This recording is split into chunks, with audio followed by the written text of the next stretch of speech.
Hello everyone, and welcome to a video where I am going to talk about the two-time rework.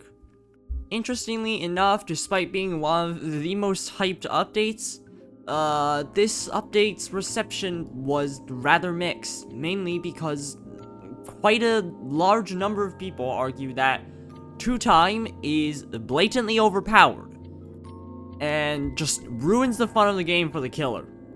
Now, admittedly, I haven't been playing much Forsaken lately, because I am starting to get a little bit tired. And also, I have real-life business to attend to, so sorry not sorry. But as much as I, and already not that great player, am a little bit rusty, I think I can still have a say in what I think about two-time. Let's just get into it. This isn't going to be a very long talk anyways.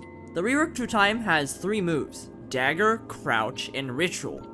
Dagger is a stab that comes out incredibly quickly. Upon hitting the killer, it will fill your oblation bar. Dagger can hit in 2 ways: backstab and not a backstab. If it hits as a backstab, it deals a little bit more damage, stuns the killer for 4 seconds, the two-time gains 20 health, and it takes 2 backstabs to fill your oblation bar.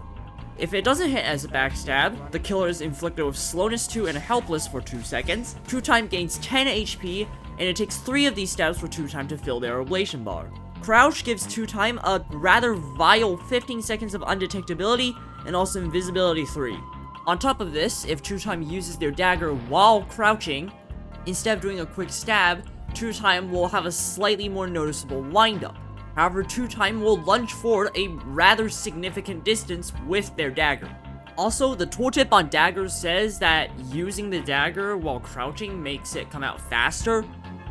This is a lie. The standing stab comes out nearly instantly, while the crouching one has a significantly more noticeable windup. Ritual makes two-time place a spawn sigil somewhere.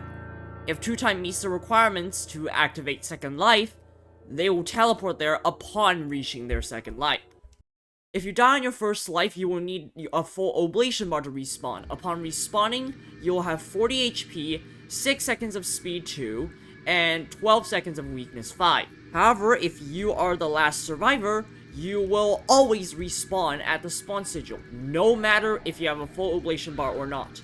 On top of this, you will have 110 HP, and you will not receive weakness 5 upon respawning. And yeah, that's two-time's kit. Now to analyze it and answer the question, is two-time overpowered? Now, there's one thing that I think is pretty easy to get out of the way. Two-time stacking, in its current state, is obviously overpowered, and it is definitely at some point going to receive a balance patch. The main thing that is overpowered about two-time stacking isn't even the stuns. Although two-time stuns are definitely good, there are already measures put in place to discourage sentinel stacking. What makes two-time stacking so annoying is that, for whatever reason, their non-backstab debuffs, the slowness 2 and the helpless, are not affected by any kind of scaling whatsoever dependent on the number of two-times in the lobby.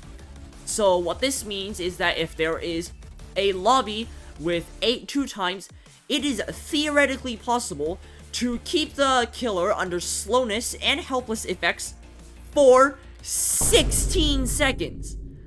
Now, this is admittedly just a hypothetical possibility, and the odds of this actually happening is almost 0. However, getting inflicted with helpless for around 4 to 6 seconds is very common. It's really annoying. Now for two-time just alone as an individual survivor.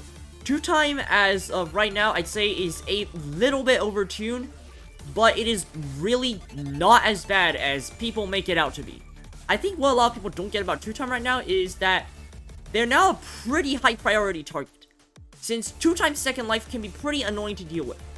Not only does it just generally give them 40 extra effective HP, it also usually teleports them pretty far away from the killer. However, remember that they need a full oblation bar to be able to get their second life. So if you kill them before they are able to fill that oblation bar, then you're not really dealing with a tanky character. I think some useful numbers to keep in mind is that it will either take 2 backstabs, 1 backstab, and 2 non-backstabs, or just 3 non-backstabs to fill a 2-times oblation bar. You can use this to your advantage to decide whether it is worth it to go after a 2-time. Keep in mind that if you are playing 1x or Cool Kid, your minions can fill 2 times Oblation Bar. Again, that's just something you want to keep in the back of your mind when you are gauging 2 times Oblation meter. That being said, again, I do think 2 time is a little bit overtuned. Mainly because there's a bunch of here and there's that I just feel like are a little bit unnecessary for 2 time, and they add up to make 2 time a little bit aggravating. First, 2 times standing stab has a near instant windup. This makes it a lot more difficult to miss, and also a lot more difficult to bait out. Second, 2 times dagger doesn't have that much end lag. It's not egregious to the point of like the Robloxia until dawn level of balancing, where it's like you whiff a stun and literally nothing happens. You can still get punished for it, but it's a lot harder to punish this than other stunts. This, for some reason, applies especially to 2 times standing stab. Because yes, of course, expending less resources makes you less punishable and gives you less windup. The third thing is, I simply believe 2 time is rewarded too much for landing a non-backstab. The slowness and helpless already ensure that 2 time has some level of supportive capability to other teammates, and it also makes it so that's like, hey, we'll give you some leeway, and you don't need a fat punish for missing your positionally dependent stun.